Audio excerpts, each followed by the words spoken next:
Greetings, y'all. It's Matt from the Green Arcade, back playing some more Farming Simulator 17. Hey, we're back here at Estancia Lapacho, still working on the Valley project here. Just about done, I think. Still working on getting these trees up. Got the Robud, I don't know what to call that thing. But got it ready to go. I think this is going to be my last load of trees, though. I'm hoping it will be. I'm going to try to make it work. But I've got all the other trees up. Just need to go down there with the I'm gonna have to make a decision on what to call that thing. I'm gonna call it the no. What do I need to call that thing? You know what? I'm gonna call it something completely different. I'm gonna call it the teeth. That's what I'm gonna call this thing, because look at it. It looks like it's got teeth in the front. I mean, just all along the front of it. So I'm going to call this thing the teeth. See, there's the name of it. Robud? Robud? I don't know. It's Robod? Maybe Robod. Robod? Robod works. Robod? I'm going to have to try to remember that, but I'm just going to call it the teeth. So that's a whole lot easier for me. So I'm going to bring the teeth out here and get the rest of these stumps and all this stuff out of here, and then we'll be ready to plow. I gotta be honest with you, I really am thinking about investing in a new plow. You know, I've got the Case Magnum sitting off in the distance there with the was it a Salford? The big Salford plow, I think it is.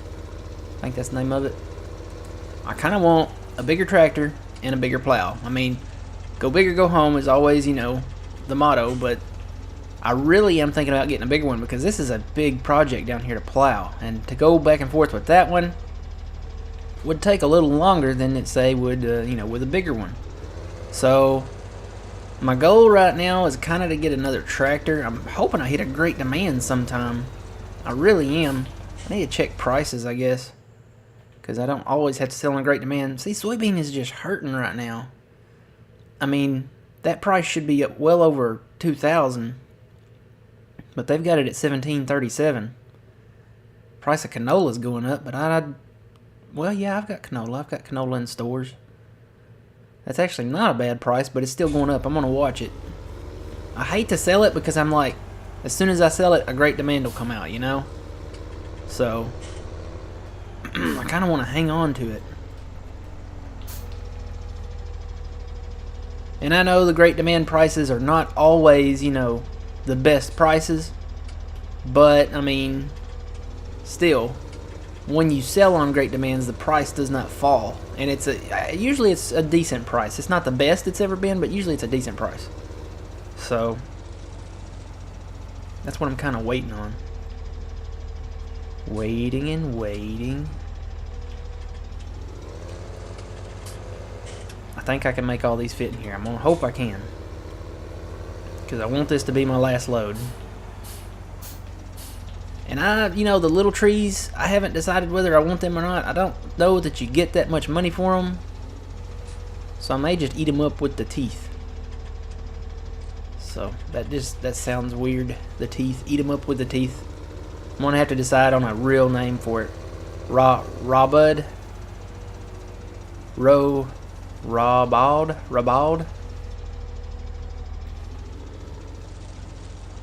I don't know. I'll just keep calling it the teeth. It's easier. The Teeth. Dum dum dum. Coming soon to a theater near you. So let's see, 1, 2, 3, 4, 5, 6, 7 more logs. Nope, 8. They're loading in the render distance. Hang on. 1, 2, 3, 4, 5, 6, 7, 8. Is there any more that's gonna load in the render distance that I haven't seen? No, just 8 more logs. I think we can handle 8 more logs. 8 more logs. 8 years later. You know, I wondered where that was from, because I see that on a lot of videos and stuff, on a lot of YouTube videos, like 2 hours later or 8 years later. And apparently that is from SpongeBob SquarePants. And I do not like SpongeBob SquarePants. I really don't. I hate SpongeBob. I said it. I'm sorry if you guys love SpongeBob, but sorry to all the ones that love SpongeBob, but I hate SpongeBob. You know, hashtag it. I hate SpongeBob. I don't like him. Because it was right around the time that SpongeBob came out on Nickelodeon that all the good stuff died. And if anybody knows what the really good stuff on Nickelodeon is, I'm talking about the glory days of Nickelodeon, okay? When SpongeBob came around, all the other shows were canceled. They closed down. Eventually, they closed down the Nickelodeon studios at Universal Studios in Florida. And that was a big deal because they filmed a lot of stuff there. I mean, you think about all the classic shows from Nickelodeon, like Nickelodeon Guts, and I think Double Dare was moved there to be filmed, and you know, any kind of, you know, show like that that was had a studio audience was moved there, was done there at Nickelodeon Studios. So, and they canceled all of those shows. I forgot to turn my notifications off. Let me see if I can do that real quick. There we go. Did I do it over here? Okay. I've always got more than one thing that's got something I gotta switch on. There we go. Alright. But yeah, that's back when they had all the great stuff with Nickelodeon. I mean, Legends of the Hidden Temple. And I'm probably forgetting some key ones. It's been so long since I've seen them. But I always liked Legends of the Hidden Temple and Guts, and you know. And then you have all your original stuff, like all that, and Are You Afraid of the Dark, and you know, all the OG Nickelodeon stuff. Now it's just I mean, really, it's ridiculous. I mean, they've tried to revive some stuff like Rocko's Modern Life and stuff like that, but it's just not the same. I mean, I remember every Saturday night they would have a programming lineup, and it was something like, you know, the Secret World of Alex Mack, and I think they put a cartoon in there, maybe Aw, Red Monsters or something like that. But then you had Are You Afraid of the Dark and all that, and all that was really, it was kind of like Saturday Night Live for kids, for teenagers. And it was great because, you know, it wasn't really vulgar at all. I mean, yeah, they talked about maybe poop and stuff, you know, something like that. But, you know, it wasn't really that bad. And it wasn't always political either. I mean, nowadays you turn on anything that's, you know, Saturday Night Live or a talk show, and it's always political, you know, Trump this and Trump that. And I try to avoid talking politics in my videos, but I'm getting tired of all the politics, you know. I watch TV to get away from all that stuff. If I want to watch, you know, stuff about politics and, you know, Congress and the White House and stuff like that, I'll just go turn on the news. I'll just go turn on C-SPAN, man. Come on. You know? It's like the whole NFL thing, you know, with the whole drama of the, you know, the kneeling and you know, the protests and stuff like that. Come on. If I want to watch that, I want to watch the news. I watch football to escape the news. I watch football. That's a time when I'm like, okay, we're coming together. We're going to pound the crap out of each other, you know, to get the ball to the end zone, or to keep the ball out of the end zone. And I don't want to see that, you know. It's football. That's where you go to get away from that stuff. And now they've kind of thrown it in with that. And I got to be honest with you, I haven't watched a lot of NFL. I used to watch the NFL all the time. And I've just gotten so tired of all the drama that I just haven't been watching the NFL a whole lot. Now I'll probably watch the playoffs, and I watched the divisionals. And man, what a game between the Saints and the Vikings, am I right? If anybody saw that, wow, man. I mean, just within the last, really, that game, the only time you really need to watch that game is the last few minutes of that game. That was crazy. really, really crazy. I mean, just wow. And within the last few seconds of the game, I mean, just big turnovers. Just insanely great. I better watch talking about the NFL because they'll be like, oh, nope, we're shutting you down. You didn't have the express consent of the NFL. Blah, blah, blah, blah. But yeah, I mean, there's too much drama that's been in it lately, and I haven't been watching, but I'll watch the Super Bowl. You know, you gotta watch the Super Bowl. That's like a holiday. For me, the Super Bowl is, okay, you got the game, which is, you know, the main reason you're there, I guess. But you get all the other bonus stuff with it. You have the Super Bowl, which is the game. You have all the awesome new movie trailers that are coming out. And I mean, like the ones you didn't even realize were coming out, they will air. And all the really good commercials. But going back to movie trailers, they'll air some that you just didn't know were even coming. Some will be a surprise that they haven't even announced, and they keep it top secret. And then they'll air the trailer on the Super Bowl, or during the Super Bowl sometime. And yeah, those ad spots cost a lot of money, so they know everybody's watching because everybody in America watches the Super Bowl. Well, pretty much everybody. But that's kind of the bonus stuff you get with the Super Bowl. Ah, log, don't fall out. Get on in there. Fall on over. Alright.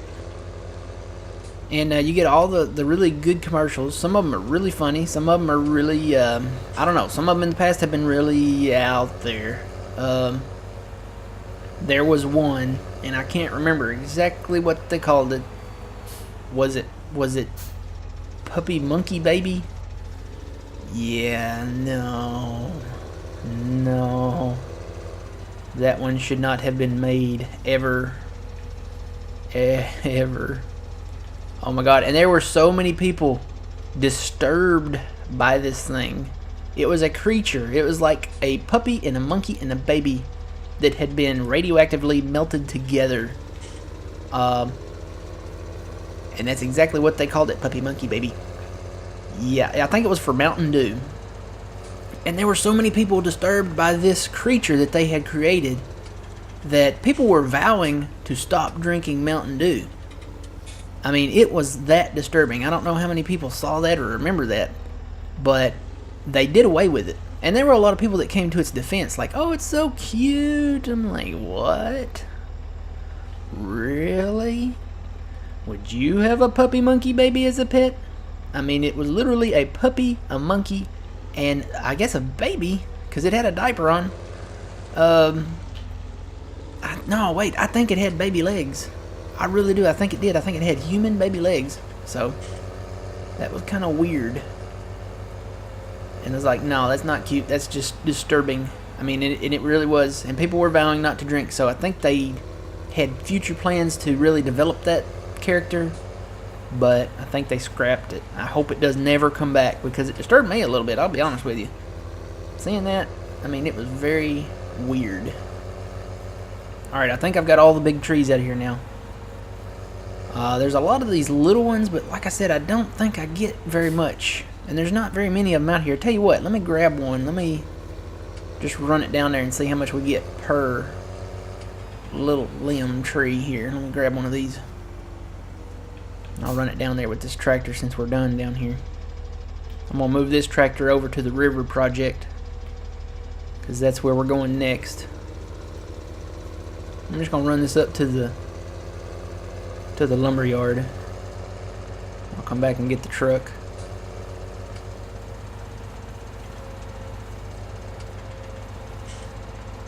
Boy, this is going to be a project. This is going to be the project down here. North of 5, 6, and 7. And we have to own field 11 and 10 to start working that project. So I think we're getting close though. I think one of those we're actually maxed out on the loyalty bar, and the other one we might have just maybe a mission or two to do. But that is going to be a project. But the good thing is it's right here beside the lumber yard, and we can just bring the trees straight over. So that's good. Wonder who owns all this back here. Field 12. right? Well, they are on the other side of the railroad tracks, but they're on this side of the road, so that means they own this. So field 12 would actually be a good investment because not only does it have the trees on that side of the road, but it has these trees over here as well. And this goes all the way back to the border, back to that fence way back there. So we actually need to buy field 12 soon. Alright, let me see how much this costs and then I'll go get the truck. This determines whether I get the little limbs. $425. There's not that many of them. I'm just gonna skip the little ones, I think. I mean, that's a lot of time. I mean, versus what, $2,400 per tree, or $2,000 per tree. How much was that? Let me just shut this off and leave it here for a second. Let's go get the truck. Where's the truck? There it is.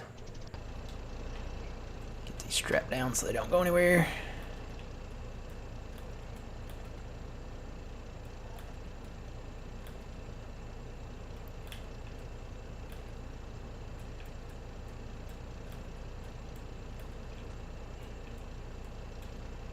Yeah, I could put one on right there. Alright. Those should not go anywhere. I might put some extras on here in the middle. Just to keep them from moving. Maybe one more right there. Alright. I think they'll hold still with just one strap, but we'll put them all on there. And I'll just hit the release button on all of them to let them go. But anyway, this is it. We got all the trees out of there. So we finished this part of the valley project. And I guess we'll be moving this on over to the river project over there. We really need to buy field 28 to work on the West River. Because we're going to do the east side first. And that's going to be a task because of all the real estate over there. So we'll be on the east side of the river for a while. Clearing the trees. But to do the west side, we really truthfully need to get 30, 27, and 28. I think just 28 would cover it because there's not much land north of 28 that we'd have to modify because that's already field up there. But to modify anything south of 28, we would need to at least own 28 because it's on that side of the road. I try to make it as realistic as possible as I can. You know, a lot of people just go out and just start clearing forest, you know, wherever they want to. And I like to keep it a little real. I mean, we don't own all this land. I mean, really we don't. So I try to connect, you know, the field that's closest to the forest with that land. So I'm like, if I want to work that forest, I need to buy that field because he owns that land. So, alright, why is this not? There we go. I wonder why that wasn't working. I hit the button. I hit the right button too. Alright, 152. Yeah, see, we're getting $2,600, over $2,600 per tree. So those little trees are just not worth it. So I'm just going to eat those up with the teeth. And, oh, that's kind of weird calling it the teeth. I may have to change the name again, guys. I'm just going to call it the Robud. And that's going to be its final name, Robud. Yeah, I may be saying it wrong, but that's what I'm going to call it. Alright, let's move all this over to the East River project. Now, where do I want to start on that? I think I want to start... I really think I want to start in the south. Because if I start in the north, I have to start around these ruins up here. At least I think, anyway. Boy, it's a sketchy bridge. That's even sketchier than the one at Sosnovka. So yeah, and I don't know that I want to really do anything around the ruins.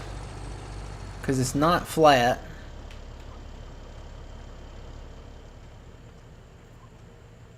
No. This is really too bumpy up here. I'm probably going to leave the ruins alone. And not do anything up here. Of course, I don't know. This is really flat right out here.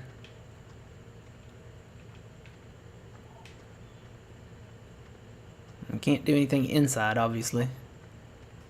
What can we do on the back side? Can we do anything back here? Can we clear this out? How far does this go? There's a lot of real estate back here. We could do something back here, and it's somewhat flat. I mean, it's not flat, but... You know, we could do something back here. This is a lot of room back here. We'd have to cut a lot of trees, but we could do it. So we'll save this for last on the East River project. And then we got this River Hill here. Or I guess that's what we'll call it, the River Hill project. Where's my tractor? Did I leave it way down here? Just tab to it.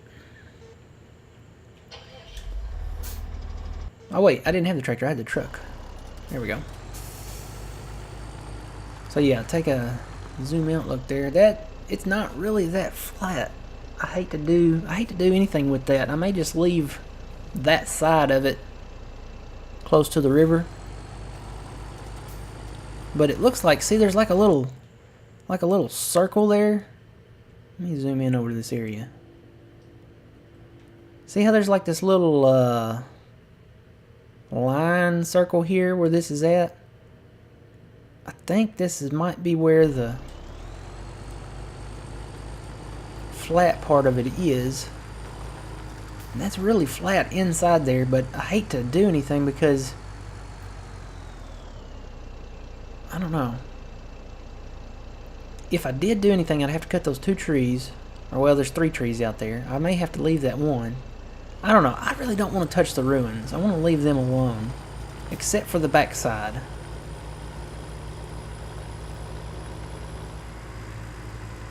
There's a lot of room back there. Tell you what I could do, that row of trees right there, I could just leave that row of trees and do something on the backside. Because technically, ruinas, I guess is what they're called in Spanish. Technically, this kind of is acting like a border here, all these trees. See, they kind of seal it off. So I could clear this backside part and plant this. How far up can I go, though? Where's the border at? It's probably right up the hill here. Yeah, here's the border.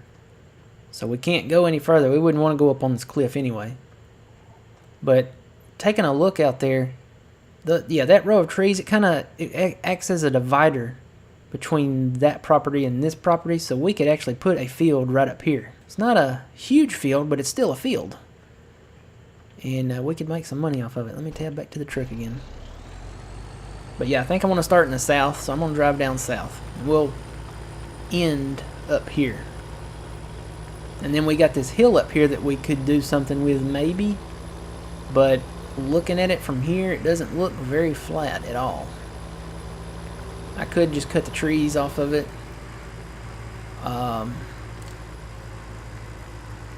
It really doesn't look that flat though. So I may not do nothing. I may not do anything with it. Now from here on, it's on. I mean, from the bottom of this hill right here, starting to go down that way, it's on. All of this is we're gonna do all of this, and probably even this on this side of the road, if the border doesn't cut off.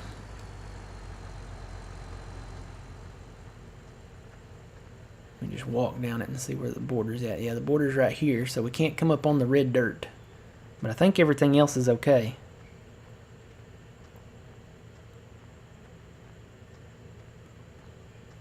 Yeah, see, we can come all the way up here if we wanted to.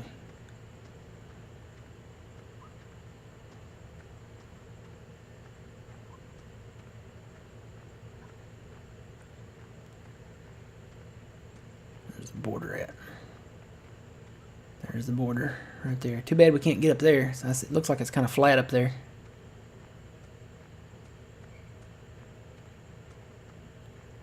So yeah, maybe not quite on this slope, but there's a big flat swath area here that we could take out. And so yeah, all of this is flat. Let me get back in the truck. I keep getting sidetracked here. And we're getting into bonus time anyway, so I'm going to have to sign off. Let's get on down to the very most southern part of this side of the map. So this is the East River project. We're going to clear out all these trees here. And probably, like I said, one swath over here on the side of the road over there. Cut those trees and just make a one swath pass. Just something wide enough to get the planter down maybe once, maybe twice. And we'll go from there. Let's see, this is going to be the cutoff.